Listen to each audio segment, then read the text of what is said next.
அதோட இத டிவி பேப்பர்ல நியூஸா கொடுத்துடலாம். புது கான்ட்ராக்டர்ஸ அப்பாயிண்ட் பண்ண போறோம்னு அனௌன்ஸ் பண்ணிடலாம்.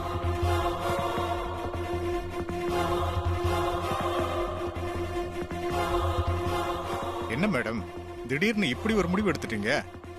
அதிரடியா 125 பேர் கான்ட்ராக்ட கேன்சல் பண்ணா ஆல்டர்னேட்டுக்கு என்ன பண்ணுவீங்க மேடம்?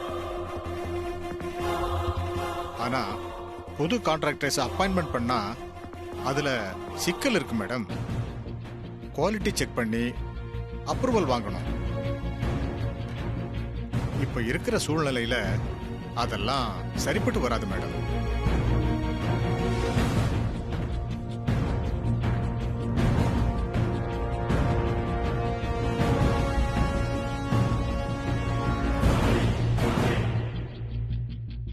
அவசரப்பட்டு நீங்க தயவு செஞ்சு இப்படி ஒரு முடிவு எடுக்க வேண்டாம்.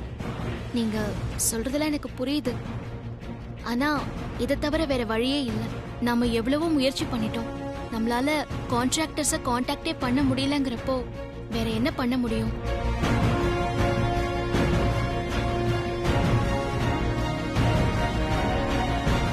கப்பல் முழுகிறதுக்கு முன்னால ஒரு முடிவெடுக்கணும். முழுகினதுக்கு அப்புறம் முடிவெடுத்து எந்த பிரயோஜனமும் இல்லை. இன்னைக்கு வரைக்கும் சமாதானத்துக்கு வராதவங்க நாளை கழிச்சு வந்து என்ன பிரயோஜனம்?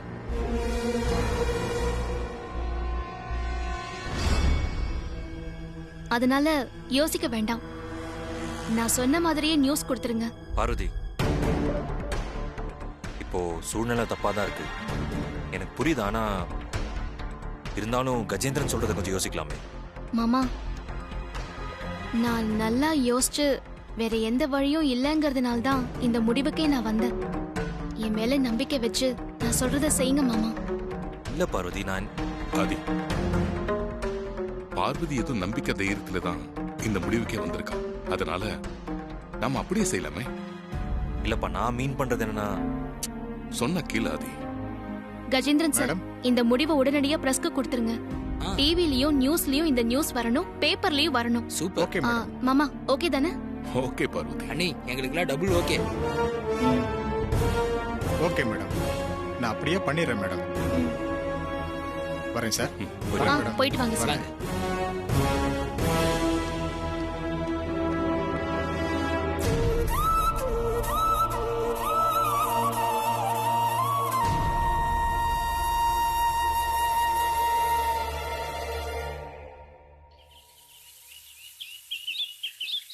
Braking news. முக்கிய செய்திகள். ஆதித்யா குரூப் ஆஃப் கம்பெனி அதிரடி. 125 கான்ட்ராக்டர்ஸ் கூண்டோடு நீக்கம். இனி விரிவான செய்திகளை காண்போம். சென்னை குரோம்பேட்டில் இயங்கி வரும் ஆதித்யா குரூப் ஆஃப் கம்பெனியின் ஃபேக்டரி ஒன்றில் இப்ப அதுக்கு என்ன? சரி, நான் கூப்பிடுறேன். ஏன் டிவில நியூஸ் பாத்தியா? அத பத்தி தான் ஆண்டி போன்ல பேசிட்டு இருந்தேன். 125 பேர் கான்ட்ராக்ட கேன்சல் பண்ணிருக்கா. அத பண்ணிட்டு அவ என்ன பண்ண போறாளா? இத பத்தி உன்கிட்ட ஏதாவது பேசினாளா? கேட்டாளா? இல்லையே, இத பத்தி என்கிட்ட கேட்கவும் இல்ல, எந்த விஷயத்தையும் சொல்லவும் இல்ல. இப்பதான் டிவி பார்த்து நானே தெரிஞ்சுக்கிட்டேன். ஏன் அவ மனசுல அவ என்ன நினைச்சிட்டு இருக்கா? 125 பேர் கான்ட்ராக்ட கேன்சல் பண்ணிருக்கா. உன்கிட்ட ஒரு வார்த்தையாவது அத பத்தி இன்ஃபார்ம் பண்ணிருக்கணும். இத செய்யலாமான்னு உன்கிட்ட கேட்டிருக்கணும். எதுவுமே கேட்காம முடிவெடுத்திருக்கானா அவளுக்கு எவ்வளவு திமிர் இருக்கணும். அவளை எல்லாம் விட விட திமிர் ஜாஸ்தி ஆயிட்டே போகும். என்னன்னு வந்து கேளு. வா, என்னன்னு வந்து கேளு.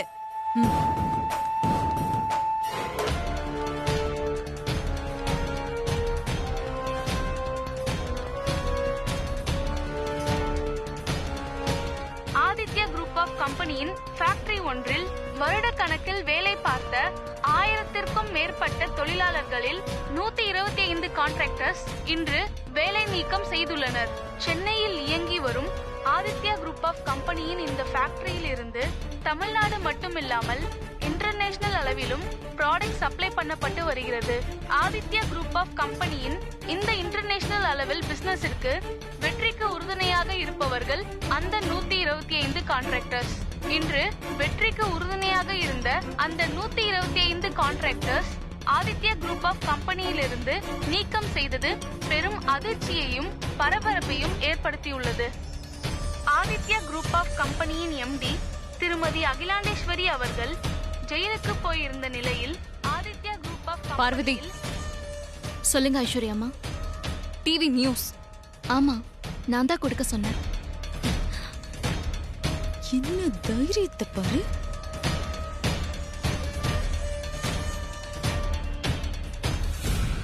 சப்ளை பண்ண மாட்டாங்க, பேச்சுவார்த்தைக்கும் வர மாட்டாங்க, தொடர்புலையும் இல்ல. வேற என்ன பண்றது? கம்பெனியை நடத்த வேண்டாமா? அதான் 125 கான்ட்ராக்டர்ஸையும் கேன்சல் பண்ணிட்டேன். அவங்கள கேன்சல் பண்ணிட்டு கம்பெனி எப்படி நடத்த முடியும்? நீங்க நியூஸ் சரியா பார்க்கலையா ஐஸ்வர்யாமா? நம்ம கம்பெனிக்கு புது கான்ட்ராக்டர்ஸ் அப்பாயிண்ட் பண்றதா அனௌன்ஸ் பண்ணிருக்கோம். பழைய கான்ட்ராக்டர்ஸ் இருக்கும் போதே புதுசா எடுக்க முடியாதுல்ல, அதான் அவங்களை கேன்சல் பண்ணிட்டேன். புதுசா 125 கான்ட்ராக்ட்ஸ் எப்படி உடனே பண்ண முடியும்? அதுக்காக முதுகுல குத்துற துரோகியை கூடவா வச்சுக்க முடியும்?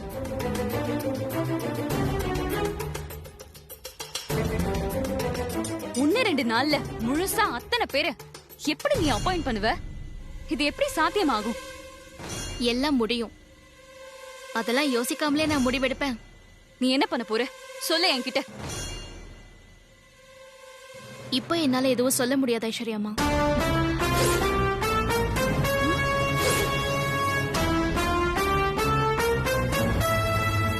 இந்த விஷயத்துல உங்களுக்கு எப்படி ஒரு பயம் இருக்கோ அதே பயம் எனக்கும் இருக்கு. இது வரைக்கும் எந்த விதமான ஆல்டர்னேட்டிவும் நான் ஏற்பாடு பண்ணல. பண்ணிட்டு கண்டிப்பா உங்ககிட்ட சொல்றேன். இவ்ளோ பெரிய முடிவு எடுக்கிறதுக்கு முன்னால நீ என்கிட்ட ஒரு வார்த்தை கேட்டிருக்கணும்.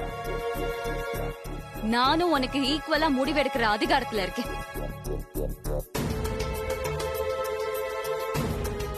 வீடு பத்தி எரியுதுன்னா உடனே ஏதாவது செஞ்சு அணைக்கதான் பார்க்கணும்.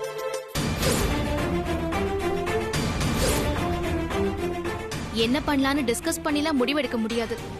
அதத்தான் நான் பண்ணிருக்கேன். கரெக்டா சொன்னீங்க.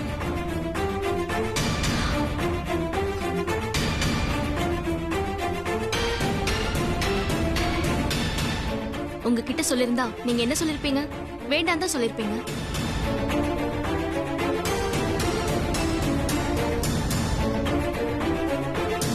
பத்து சதவீதம் கொடுக்கலான்னு நான் சொல்லும் போது வேண்டான்னு சொன்னது நீங்க தானே.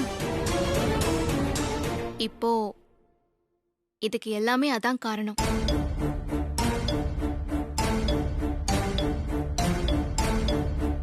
அதுக்கு ஆல்டர்னேட்டிவ் இது இல்ல. நீ தப்பான முடிவு எடுத்துட்ட. நான் எதை நம்பியும் முடிவெடுக்கல. கடவுள் எப்பவுமே எனக்கு துணையா இருப்பார்னு நான் முழுசா நம்புறேன். அந்த நம்பிக்கையில எடுத்த முடிவு தான் இது. நான் எடுத்தது தப்பான முடிவா இல்லையான்னு 2 நாள்ல நிச்சயமா தெரிஞ்சிடும்.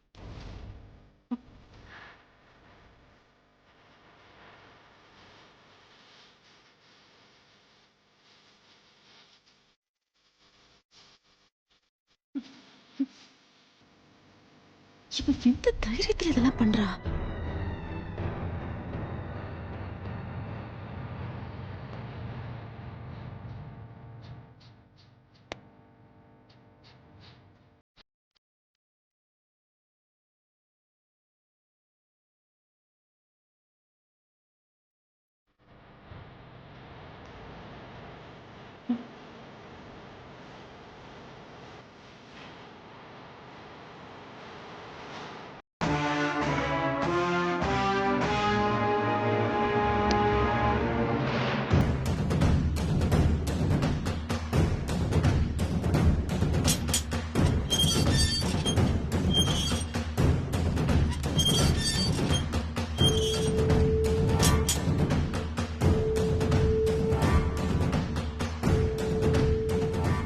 என்ன ஐஸ்வர்யா, ஏதோ டென்ஷனா இருக்க?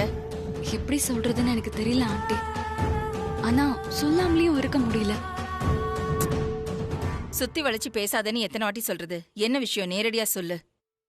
சொல்றேன் ஆண்டி. கான்ட்ராக்டர் அசோசியேஷன்ல இருந்து தலைவர், செயலாளர்னு நிர்வாகிகள் வந்து 10% மார்ஜின் உயர்த்தி கொடுக்கணும்னு கேட்டுக்கிட்டே இருந்தாங்க. அவங்க கேட்டதை கொடுக்கணும்னு பார்வதி முடிவெடுத்தப்போ நான் கொடுக்க வேண்டாம் தான் சொன்னேன். நீங்க வந்ததுக்கு அப்புறம் முடிவு பண்ணிக்கலாம்னு சொன்னேன். ம். அதனால கான்ட்ராக்டர் சப்ளைய ஸ்டாப் பண்ணிட்டாங்க.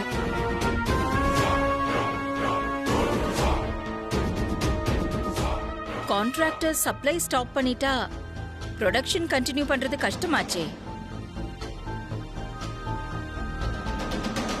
சிக்கலான இந்த பிரச்சனையை சமாளிக்க கான்ட்ராக்டர்ஸ கூப்பிட்டு வச்சு பேசாம அவசரப்பட்டு 125 பேரோட கான்ட்ராக்ட பார்வதி கேன்சல் பண்ணிட்டா ஆண்டி. என்கிட்ட கூட கேட்காம சொல்லாம இப்படி ஒரு அதிரடி முடிவு எடுத்துட்டு அத டிவிலயும் பேப்பர்லயும் அனௌன்ஸ் பண்ணிட்டா ஆண்டி. பார்வதி எடுத்திருக்க இந்த அவசர முடிவால கம்பெனிக்கு எப்படிப்பட்ட பாதிப்பு வரப்போகுதுன்னு நினைக்கும் போது ஒரே டென்ஷனா இருக்கு. பாத்துட்டு சும்மாவா இருந்தேன்னு நாளைக்கு நீங்க என்ன கேள்வி கூட கேட்கலாம்ல. அதனாலதான் அடுத்து என்ன முடிவு எடுக்கலான்னு உங்ககிட்ட வந்து டிஸ்கஸ் பண்ணிட்டு போலான்னு வந்தேன் ஆண்டி.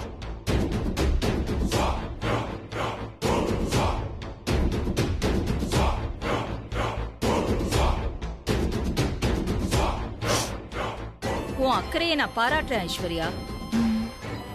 நான் இங்க வந்ததுக்கு அப்புறம் நீ ஆபீஸ் பொறுப்பை எல்லாம் ஏத்துக்கிட்டு இருக்க. ஆனா நீ டக்கு டக்குன்னு ரேஷான முடிவுகள்லாம் எடுக்கிறேன்னு கஜேந்திரன் என்கிட்ட வந்து சொன்னாரு. எனக்கு அப்போ அவரு சொன்னது சரிதான்னு தோணுச்சு. அப்போ நான் அவர்கிட்ட என் அதிகாரத்தை பயன்படுத்தி கஜேந்திரன் கிட்ட சொல்லி உன்னை கட்டுப்படுத்திருக்கலாம். ஆனா நான் அப்படி செய்யலையே.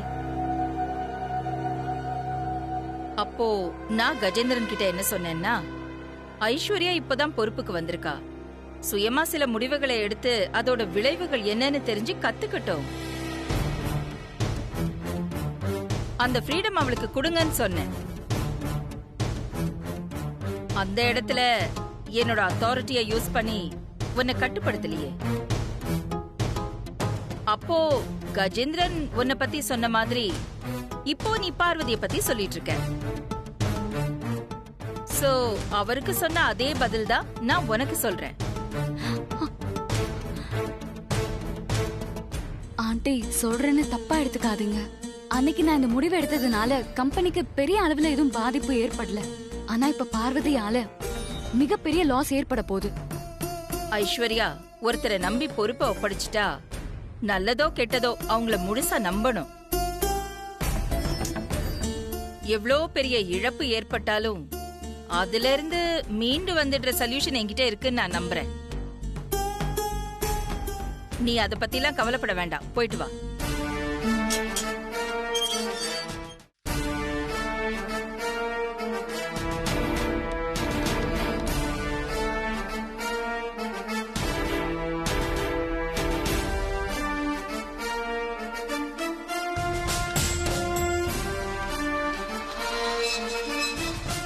வணக்கம் மேடம். வணக்கம் கஜேந்திரன். நடந்ததெல்லாம் ஐஸ்வர்யா இப்பதான் சொல்லிட்டு போறா. பார்வதி இப்படி ஒரு முடிவை எடுத்தது எனக்கே கொஞ்சம் சர்ப்ரைசிங்கா தான் இருக்கு. இந்த சிக்கலான சிச்சுவேஷன் அவ எப்படி சமாளிக்க போறா? என்கிட்ட கூட கன்சல்ட் பண்ணாம பார்வதி மேடம் திடீர்னு இப்படி ஒரு முடிவு எடுத்துட்டாங்க. என்ன பண்றதுன்னு எனக்கும் ஒண்ணுமே புரியல மேடம். 125 பேருக்கு மேல ஆல்டர்னேட்டிவா கான்ட்ராக்டர்ஸை கொண்டு வந்து ப்ரொடக்ஷனை எப்படி கண்டினியூ பண்ண போறாங்கன்னு தெரியல மேடம். கஜேந்திரன், இப்போ முடிவெடுத்து பிரஸுக்கும் அனௌன்ஸ் பண்ணியாச்சு. அதோட முடிவுகள் என்னவா இருந்தாலும் சந்திச்சுதான் ஆகணும். சரிங்க மேடம். வெயிட் பண்ணி பாப்போம். அப்போ நான் வரேன் மேடம். வாங்க.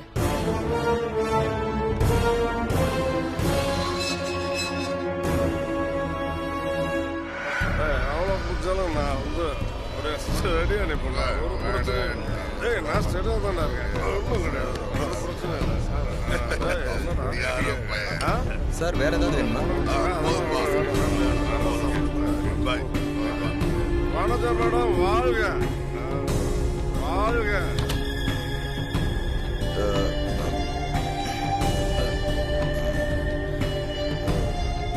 Braking news. முக்கிய செய்திகள். Aditya Aditya group of company அதிரடி 125 கான்ட்ராக்டர் கூண்டோடு நீக்கம். ஆதித்யா குரூப் ஆஃப் கம்பெனியின் எம்டி திருமதி அகிலாண்டேஸ்வரி அவர்கள் ஜெயிலுக்கு போயிருந்த நிலையில் ஆதித்யா குரூப் ஆஃப் கம்பெனியில் இப்படி 125 கான்ட்ராக்டர்ஸ் வேலை நீக்கம் செய்தது அந்த கம்பெனிக்கு பெரும் இழப்பு ஆகும். இந்த அதிரடி முடிவால் ஆதித்யா குரூப் ஆஃப் கம்பெனி பெரும் பின்னடைவை சந்திக்க உள்ளது. இந்த அறிவிப்பு சக தொழிலாளர்கள் மத்தியில் பெரும் ஐயோ நம்ம பணம் போச்சே, பரபரப்பையும் ஐயோ எல்லாமே போச்சே, அது தெரியாம அவங்க எல்லாம் குடிச்சிட்டு இருக்காங்களே, இப்படி ஒரு பணம் போச்சு, முடிவு எடுத்துள்ளார்கள் என்று முதல்ல நம்ம அங்க போயிட்டு சொல்லணும். தலைவரே தலைவரே தலைவரே, எல்லாமே போச்சு. ஏய் என்னடா ஆச்சு, என்னடா போச்சு? 125 பேர் கான்ட்ராக்டரை மொத்தமா கேன்சல் பண்ணிட்டாங்க. என்னடா சொல்ற? அது எப்படி முடியும்? எப்படி முடியும்னா டிவில பாருங்க, எல்லா சேனல்லையும் நம்ம நியூஸ் தான் போய்கிட்டு இருக்கு.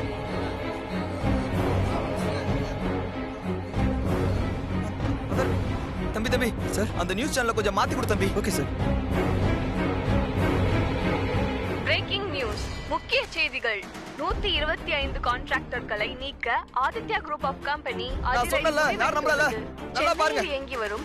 ஆதித்யா குரூப் ஆஃப் கம்பெனியின் இந்த ஃபேக்டரியில் இருந்து தமிழ்நாடு மட்டுமில்லாமல் இன்டர்நேஷனல் அளவிலும் ப்ராடக்ட் சப்ளை பண்ணப்பட்டு வருகிறது. ஆதித்யா குரூப் ஆஃப் கம்பெனியின் இந்த இன்டர்நேஷனல் லெவல் பிசினஸிற்கு வெற்றிக்கு நடக்காதுன்னு நம்பிக்கிட்டு இருந்தோம். கடைசியில் இப்படி பண்ணிட்டாங்களப்பா. தலைவரே குடிச்ச போதெல்லாம் இப்ப இறங்கிடுச்சே, இப்ப என்ன பண்ண போறான்? உங்களை நம்பி வந்தோமே, இப்ப கான்ட்ராக்ட் எல்லாம் போயிரும் போல இருக்க. நம்ம பொழப்பே போச்சு. இப்ப என்ன பண்ற தலைவரா? இருங்க இருங்க, எல்லாரும் அமைதியா இருங்க. ஏன் டென்ஷன் ஆகுறீங்க? எதுக்கு இப்ப பயப்படுறீங்க?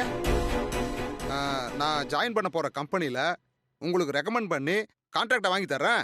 யோ சும்மாரியா, இனிமேல நீங்க எப்ப ஜாயின் பண்ணி எங்களுக்கு ஆர்டர் வாங்கி கொடுத்து நாங்க எப்ப தொழில செய்யறது? அகிலாண்டேஸ்வரி மேடம் கம்பெனில இருந்து வர வேண்டிய பேமெண்ட் நிறைய இருக்கியா. உங்க பேச்ச கேட்டு அவசரப்பட்டு நாங்களும் தப்பு பண்ணிட்டோம். அவசரப்படாதீங்க, சொல்றத கேளுங்க. அந்த பக்கம் நாமே கேக்குறேன். என்னப்பா சொன்னா கேளுங்க. அவசரப்படாதீங்க சொல்றேன்ல. சார், வனஜா மேடத்துக்கு உடனே ஃபோன் பண்ணி இன்ஃபார்ம் பண்ணுங்க சார். ஃபோன் இல்லையே, வாங்கி வச்சிட்டாங்க. கொஞ்சம் ஃபோன் பண்ணி வா. பேசாம ஒரே நாள்ல எல்லாரும் கத்தியால குத்தி சாவடிச்சிடலாமா? அப்ப நிம்மதியா இருக்கும். ஆனா ஜெயில பிடிச்சு போட்டுறாங்களே. அந்த காலத்துல எப்படி பெரிய பெரிய சாம்ராஜ்யத்தை அடைஞ்சாங்க. என்னடி போன் அடிச்சிட்டே இருக்கு, நீங்க ஏதோ பேசிட்டே இருக்கீங்க. சரிடி கொண்டா. வந்துட்டா நிம்மதியா.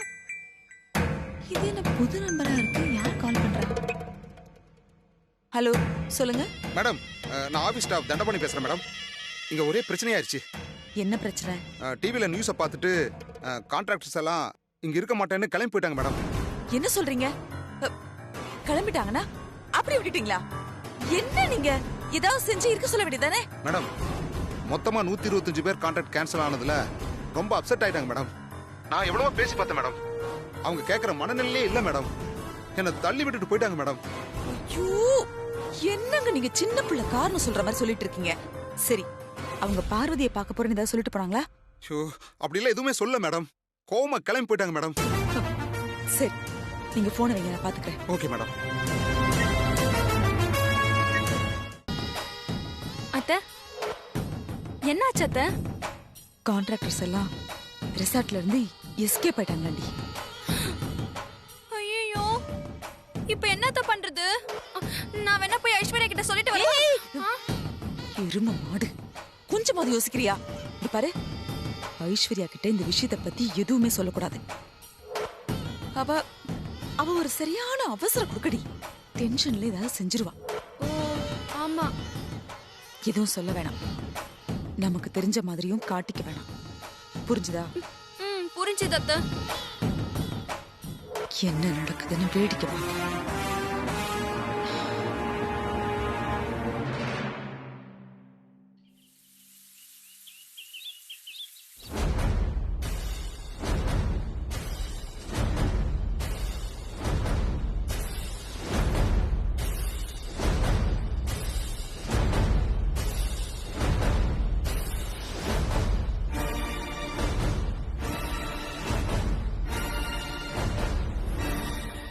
என்ன ஆண்டி, பார்வதி எதுக்கு இப்ப திடீர்னு பிரஸ் மீட் அரேஞ்ச் பண்ணிருக்கா? அங்க எஸ்கேப் ஆனவனுங்க எப்ப இங்க வருவாங்கன்னு நானே யோசிச்சுக்கிட்டு இருக்கேன். இவ வேற தெரியலையே ஐசு. வெயிட் பண்ணி பார்க்கலாம் இரு. எல்லாம் அந்த அகிலா ஆண்டி கொடுக்குற இடம்.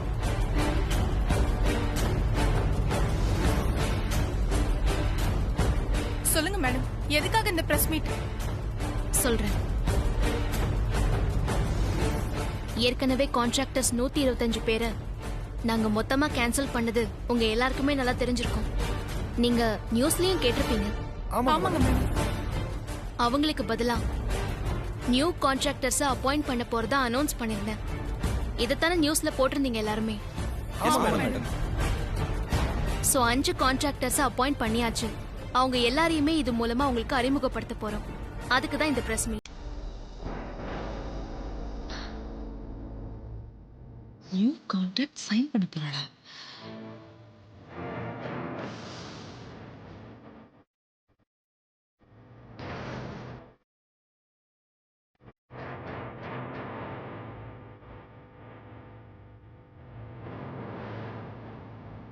இவங்க வேற வந்து என்ன பண்ண போறானுங்களோ?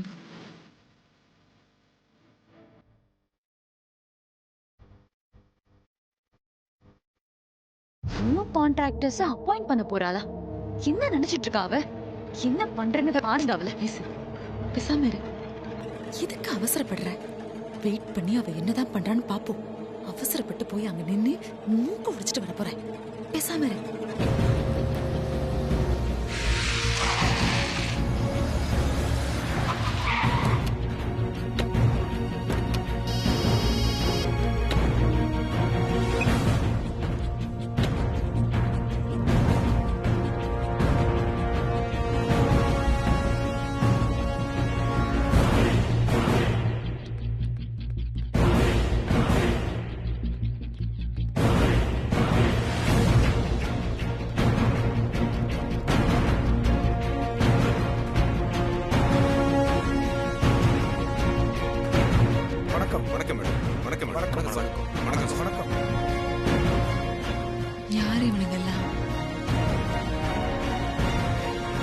நான் சொன்ன 5 பேர் இவங்க தான்.